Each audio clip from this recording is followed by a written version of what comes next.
When it comes to the rarest and most ambitious ports of the late 80s and early 90s, few inspire as much curiosity as Daimakaimura on the Super GRAFX, a version long relegated to mythical status due to the obscurity of both the console and the game.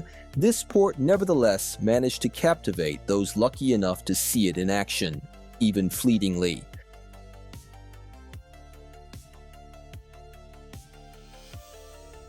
Technically speaking, it remains one of the finest accomplishments on NEC's ill-fated console, not only because of its graphical fidelity, but because it managed to capture, perhaps better than any other home version of the time, the spirit and structure of the arcade original. The iconic moving trees in the opening stage, swaying with the wind thanks to clever raster effects, still impress today. It's a small touch, but one that encapsulates the ambition behind this port. Compared to the more widely known Mega Drive version, released a year earlier, the Super GRAFX version benefits from more breathing room. 8 megabits versus the 125 kilobits, Mega Drive's 5. While not solely responsible for the differences, this added memory certainly allowed for greater visual fidelity, including more faithful sprite work. On the Super GRAFX, the sprites are nearly identical to the arcade version, while the Mega Drive version had to redraw many assets to fit its constraints. That said, the Super GRAFX version doesn't hit every technical benchmark. The color palette, while solid, was surprisingly limited, around 40 to 50 colors on screen, compared to 30 to 35 on Mega Drive, despite the system being theoretically capable of more. This limitation likely stems from the cartridge size, especially when compared to the arcade version's hefty 32 megabits. Still, what truly sets this version apart is animation. Most of the arcade's fluidity has been preserved, and in some areas, the port borders on a frame-perfect recreation. From a purely visual standpoint, it clearly outclasses the Mega Drive edition, which suffers from choppier animation and missing environmental details. But not everything is perfect. While gameplay remains crisp and responsive, with impressively low input lag, even lower than the arcade, according to some measurements, the game does suffer from slowdown. This becomes especially apparent in intense moments, such as the boss fight against the giant worm in Stage 4. As the enemy count increases, the system begins to buckle, though it's far from unplayable. Interestingly, this version was developed by Alpha System, a studio contracted by NEC Avenue. Though little known, Alpha System had already handled notable PC Engine ports, including Fighting Street, the first Street Fighter, and Violent Soldier. The pressure was on.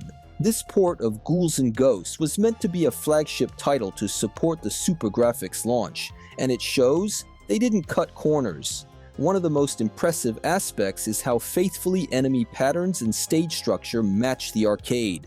In fact, some sequences altered in the Mega Drive version were left intact here. Certain enemy behaviors were even preserved with remarkable precision, down to replicating bugs from the original coin-op. For example, the misfiring devil hand in Stage 4, which shoots in the wrong direction, is faithfully reproduced here. It's an oddly charming detail that speaks volumes about the developer's commitment.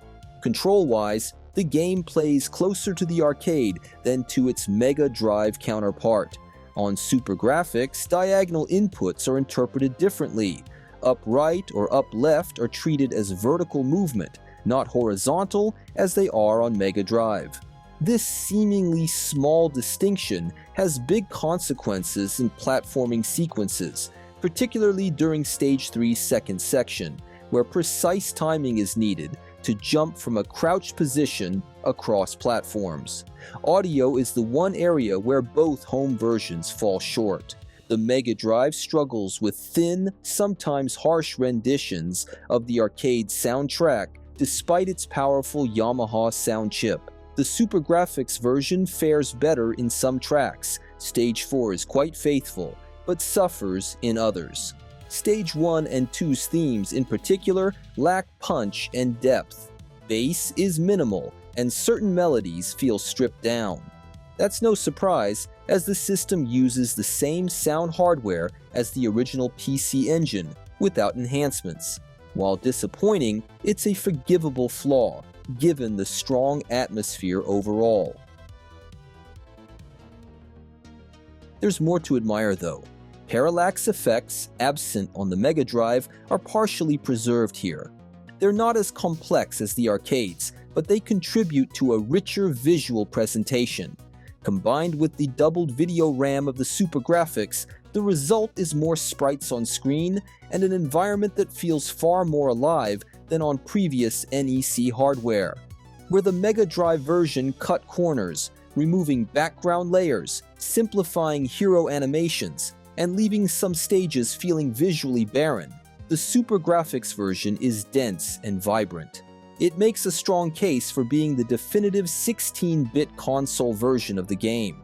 One particularly fascinating mechanic lies under the hood: the hidden ranking system. Rather than simply relying on the difficulty setting selected at the start, the game dynamically adjusts based on player performance. The better you play, the harder it gets. More enemies, faster patterns, increased aggression. This invisible counter rises with your skill and drops slightly if you die, though its behavior is complex and multi-layered. As a result, your actual experience can vary significantly. Though the Super Graphics version offers only 3 or 4 continues, its difficulty curve is shaped less by preset parameters and more by how you play. This mechanic makes it arguably more intense than other ports, at least in structure.